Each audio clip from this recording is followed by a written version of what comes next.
به هوای حرم، به امید کرم بر روی لبم عجل فرجم.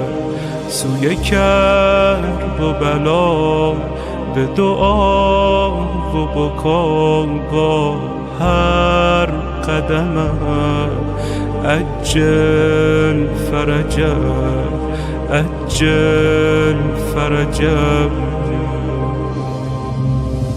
چه خوش آن نفسی که به محرم دل بنشینم و تازه کنم غم دل، بنویسم از آتش هجر حبیبم و قصه غصه و ماتم دل. تو میانه خیل عزایی و من همه جا بروم به بهانه تو، همه جا بروم به بهانه تو، که مگر برسم در خانه تو.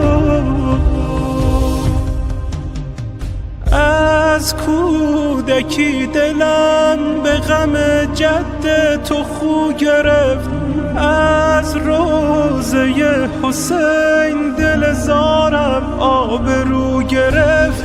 هر گوشه مسیر ز تو می جویم نشانه ای، شوق حضور تو به دلم با هر بهانه ای.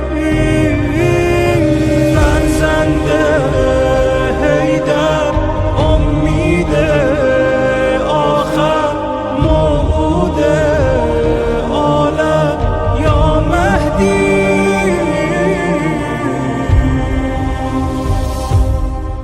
نشوم به جز از تو گدای کسی، نروم ز درت به هوای کسی. تو و نوح و غم به عزای حسین، به فدای تو و به فدای حسین، به فدای حسین. همه جای مسیرم از این و از آن، ز تو پرسم و جویم عیان و نهان. سخن از تو و حسن تو گویم و بس، که به نام تو زنده شود دل و جان. تو میانه خیل عزایی و من همه جا بروم به بهانه تو، همه جا بروم به بهانه تو، که مگر برسم در خانه تو. محبوب مردمان به ظهورت غم نهان شود، می آیی و زمین ز شکوهت آسمان شود.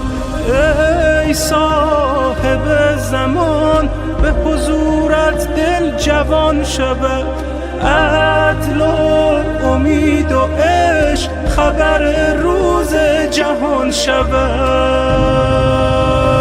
فرزند حیدر امید آخر، موعود عالم یا مهدی.